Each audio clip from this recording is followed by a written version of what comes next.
Praise the Lord ദൈവമക്കളെ, അനുഗ്രഹീതമായ ഒരു പുതിയ ദിവസത്തിലെ ദൈവാലോചനയിലേക്ക് നിങ്ങൾക്ക് എല്ലാവർക്കും കർത്താവും രക്ഷിതാവുമായ യേശു ക്രിസ്തുവിൻ്റെ വലിയ നാമത്തിൽ സന്തോഷത്തോടെ സ്നേഹവന്ദനം. വിശുദ്ധ ബൈബിളിൽ ലൂക്കോസിൻ്റെ സുവിശേഷം 18-ാം അധ്യായത്തെ അധികരിച്ചുകൊണ്ട് അതിലെ 15-ാമത്തെ പരിശുദ്ധ വചനത്തെ അധികരിച്ചുകൊണ്ട് കഴിഞ്ഞ പകലിൽ ദൈവത്തിൻ്റെ ആത്മാവ് നമുക്ക് അനിവാര്യമായിരിക്കുന്ന പ്രവചനദൂത് തരികയുണ്ടായി. യേശുവിനരികിൽ ഒരു കൈവച്ചുള്ള അനുഗ്രഹം നേടുവാൻ വേണ്ടി കുറച്ച് അമ്മമാർ തങ്ങളുടെ കുഞ്ഞുങ്ങളെയും കൊണ്ട് ചെല്ലുമ്പോൾ ശിഷ്യന്മാർ അവരെ തടുക്കുകയാണ്.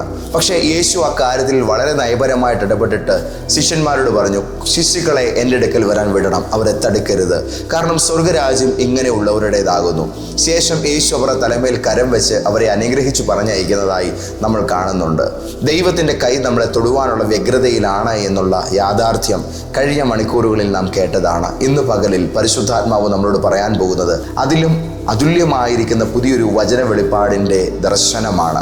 നമ്മൾ എത്ര ദൂരത്തേക്ക് പോയാലും നമുക്ക് കർത്താവിൻ്റെ കൈയുടെ സാമീപ്യത്തിൽ നിന്ന് ഓടാൻ കഴിയുകയില്ല എന്നുള്ളത് ദൈവവചനം നമുക്ക് നൽകുന്ന ആധികാരികമായ ഉറപ്പാണ്. അതിനെ ഏറ്റവും ശക്തമായി അടിവരയിട്ട് ഉറപ്പിക്കുന്നത് സങ്കീർത്തനങ്ങളിലെ ഇസ്രായേലിൻ്റെ വാനമ്പാടിയായിരിക്കുന്ന ദാവീദിൻ്റെ ഒരു സങ്കീർത്തനമാണ്. 139-ാമത്തെ സങ്കീർത്തനത്തിൻ്റെ ആ ഗാനങ്ങൾ പാടി വരുന്ന വഴിയിൽ ദാവീദ് രാജാവ് ദൈവത്തോട് ഒരു ചോദ്യം ചോദിക്കുകയാണ്. അവിടുത്തെ ആത്മാവിനെ ഒളിച്ച് ഞാൻ എവിടേക്ക് പോകും? തിരുസന്നിധി വിട്ട് ഞാൻ എവിടേക്ക് ഓടും? ഈ ചോദ്യത്തിൻ്റെ ഒടുവിൽ അദ്ദേഹം ഒരു ഉത്തരം ദൈവത്തോട് പറയുകയാണ്. ഞാൻ സ്വർഗത്തിൽ കയറിയാൽ നീ അവിടെയുണ്ട്. നോക്കൂ, 8-ാമത്തെ വാക്യം, 139-ാം സങ്കീർത്തനത്തിൻ്റെ 139-ാം സങ്കീർത്തനത്തിൻ്റെ 8-ാമത്തെ വചനം. ഞാൻ സ്വർഗത്തിൽ കയറിയാൽ നീ അവിടെയുണ്ട്, പാതാളത്തിൽ എൻ്റെ കിടക്ക വിരിച്ചാൽ നീ അവിടെയുമുണ്ട്. ഞാൻ ഉഷസ്സിൻ ചിറക് ധരിച്ച് സമുദ്രത്തിൻ്റെ അറ്റത്ത് എന്ന് പാർത്താൽ അവിടെയും നിന്റെ കൈ എന്നെ നടത്തും, നിന്റെ വലങ്കൈ എന്നെ പിടിക്കും.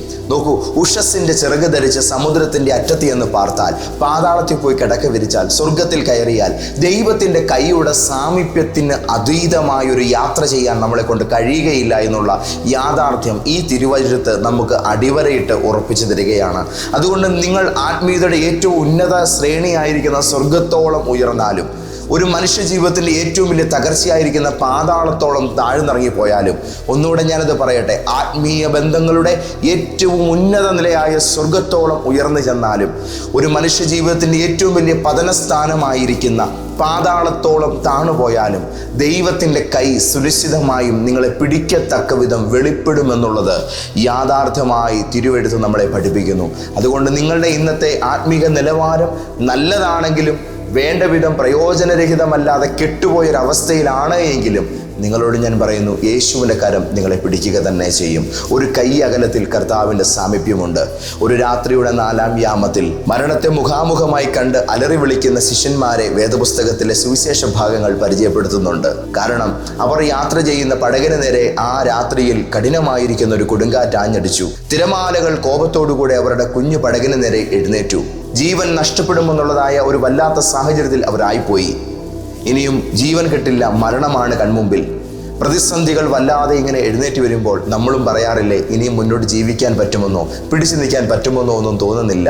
പ്രതീക്ഷകൾ അസ്ഥാനത്താകുന്ന അവസാനത്തെ വണ്ടിയും പോയി കഴിയുമ്പോൾ ഇനിയും വാഹനങ്ങളൊന്നും വരാനില്ല എന്നുള്ള നിലയിൽ ജീവിതത്തിൻ്റെ ആ ഒരു ബസ് സ്റ്റോപ്പിൽ നിന്നും സ്വന്തം വീട്ടിലേക്ക് ഇരുട്ട് തപ്പി നടന്നു പോകുന്ന ഒരു യാത്രികനെ പോലെ നമ്മുടെ അവസാന പ്രതീക്ഷയും തീർന്നു കഴിഞ്ഞ ശേഷം നമ്മൾ ഇനിയും എന്തും വരട്ടെ എന്നുള്ള നിലയിൽ ജീവിതത്തെ ഭീതിയോടുകൂടെ എന്തും നേരിടാൻ തയ്യാറായി നിൽക്കുന്ന ഒരു വല്ലാത്ത സാഹചര്യത്തിൽ അനർത്ഥം കയറി വരുമെന്ന് ചിന്തിക്കുന്ന വാതിലിലൂടെ അന്ന് രാത്രിയിൽ എത്തിയത് പ്രതിബന്ധങ്ങളോ പിശാചോ ആയിരുന്നില്ല, പകരം യേശു ആയിരുന്നു കടന്നു വന്നത്.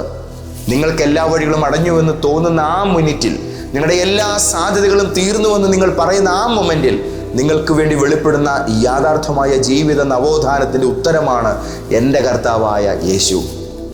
ഒരുപക്ഷെ നിങ്ങളുടെ കുഞ്ഞുങ്ങളുടെ കാര്യത്തിൽ നിങ്ങൾ വഴിമുട്ടി നിൽക്കുകയായിരിക്കാം, ഉപജീവന കാര്യത്തിൽ നിങ്ങൾ പ്രയാസപ്പെട്ട് നിൽക്കുകയായിരിക്കാം. ഇനിയും നിങ്ങൾക്ക് സഹിക്കാൻ പറ്റത്തില്ല എന്നുള്ള നിലയിൽ നിങ്ങൾ ചിലതിൽ നിന്നും ഓടാനും പുറത്തിറങ്ങാനും ഉള്ളതായ തീരുമാനം ഉറപ്പിച്ച് നിൽക്കുകയായിരിക്കാം. പക്ഷേ ഒന്ന് സംഭവിക്കും, യേശു കടന്നു വരും, കർത്താവ് കടന്നു വരും. ആ തിരിക്കരം നിങ്ങളെ ചേർത്ത് പിടിക്കും.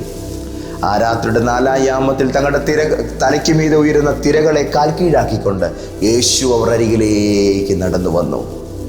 പത്രോസിനെ യേശു ആ തിരമാലകളുടെ മീതെ, കടലിലെ ജലത്തിൻ്റെ മീതെ പാറയിൽ എന്നതുപോലെ നിർത്തി. അല്പനേരം കഴിഞ്ഞപ്പോൾ മുങ്ങിപ്പോകുമെന്ന് താൻ തോന്നുന്ന ഒരു ഭയത്തിൻ്റെ സാഹചര്യത്തിൽ യേശു കൈനീട്ടി തന്നെ പിടിച്ചു. ഞാൻ നിൽക്കുന്ന എൻ്റെ വിശ്വാസത്തിൻ്റെ ചുവടും എൻ്റെ വിശ്വാസത്തിൻ്റെ അടിത്തറയൊക്കെ തകർന്ന് ഞാനിങ്ങനെ വെള്ളത്തിലേക്ക് മുങ്ങിത്താന്നു പോകുന്നത് പോലെയുള്ള ജീവിതത്തിൻ്റെ ആ ഒരു പരാജയ നേരത്തും ദൈവം എവിടെ എന്നുള്ള ചോദ്യത്തിൻ്റെ ഉത്തരം ദൈവം പിടിച്ചോ? ഒരു കൈ അകലത്തിൽ യേശുവുണ്ട്.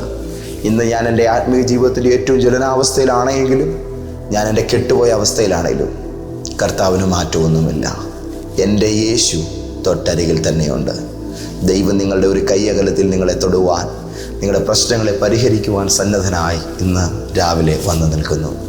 അതുകൊണ്ട് ഏത് മുങ്ങിത്താന്നു പോകുന്ന ജീവിത സാഹചര്യത്തിലും, ഏത് പ്രതിസന്ധിയിലും, ഏത് പാതാളത്തിൽ കടക്ക വിരിച്ചാലും, ഏത് സമുദ്രത്തിൻ്റെ അറ്റത്ത് ചെന്നെന്ന് പറഞ്ഞാലും ആ വലങ്കരം നിന്നെ പിടിക്കുവാൻ ഇന്ന് രാവിലെ നീട്ടപ്പെടുകയാണ്. ഒറ്റയ്ക്കായി പോകില്ല, കൈവിടുകയില്ല. എൻ്റെ കരം നിന്നെ പിടിക്കുമെന്ന് കർത്താവ് ഉറപ്പ് പറയുന്നു. ഇന്ന് ചിലരുടെ ജീവിതത്തിലെ ചില സാമ്പത്തിക വിഷയങ്ങളുടെ മേൽ കർത്താവ് കരം പിടിക്കുന്നത് നിങ്ങൾ കാണും. നിങ്ങൾ മടുത്തുപോയി എന്ന് പറയുന്ന ചില വല്ലാത്ത പ്രശ്നങ്ങളുടെ മേൽ ദൈവത്തിൻ്റെ പ്രവൃത്തി നിങ്ങൾക്കായി ഇറങ്ങുന്നത് നിങ്ങൾ അനുഭവിക്കും. പ്രാർത്ഥനയോടും പ്രതീക്ഷയോടും കൂടെ കർത്താവ് നിങ്ങൾക്ക് നൽകുന്ന തൻ്റെ കരത്തിൻ്റെ ഉറപ്പിൽ മുന്നോട്ട് നിങ്ങളുടെ കാര്യങ്ങൾക്ക് യെസ് പറയാനുള്ള ധൈര്യം നിങ്ങൾ മനഃപൂർവ്വം കാണിക്കുക. കർത്താവ് കൂടെയുണ്ട്. ഞങ്ങളുടെ ദൈവമേ, സ്വർഗീയ പിതാവേ, ഇന്ന് പകൽ ഞങ്ങൾക്ക് നൽകുന്ന ആത്മീയ ആലോചനയിൽ ഞങ്ങൾ സന്തുഷ്ടരാണ്. യേശു ഞങ്ങളുടെ കൂടെ ഇരിക്കുന്നു, അതിനായി സ്തോത്രം. അങ്ങയുടെ പൊന്നോമന മക്കളെല്ലാവരും ധാരാളമായി അനുഗ്രഹിക്കപ്പെടട്ടെ. ഏറിയ ദൈവകൃപ അങ്ങയുടെ കുഞ്ഞുങ്ങളുടെ മേലപ്പ ഇന്ന് രാവിലെ പകരപ്പെടട്ടെ. ഈ പ്രവചനതോത് കണ്ടു പ്രാർത്ഥിക്കുന്ന സകലരെയും ഹൃദയം തുറന്ന് എൻ്റെ രാജാതിരാജാവും അത്യുന്നത ദൈവവുമായിരിക്കുന്ന യേശു മിശിഹായുടെ നാമത്തിൽ ഞാൻ അനുഗ്രഹിച്ച് പ്രാർത്ഥിക്കുന്നു. സർവവും നന്മയ്ക്കാക്കി തീർക്കും യേശുവിൻ നാമത്തിൽ തന്നെ. ആമേൻ. ഒരുപാട് സന്തോഷത്തോടു കൂടെ ഇന്നത്തെ കാര്യങ്ങൾ മുന്നോട്ടേക്ക് നീക്കുക. കർത്താവ് കൂടെ ഇരിക്കുകയാണ് കേട്ടോ. നാളെ നമുക്ക് ആത്മീയ ആരാധനയുണ്ട് കോട്ടയത്ത് IMA ഹാളിൽ. നേരിൽ കാണാൻ, ദൈവിക കൃപകൾ അനുഭവിക്കാൻ നിങ്ങൾ തീർച്ചയായിട്ടും വരണം. Okay, God bless you. Amen.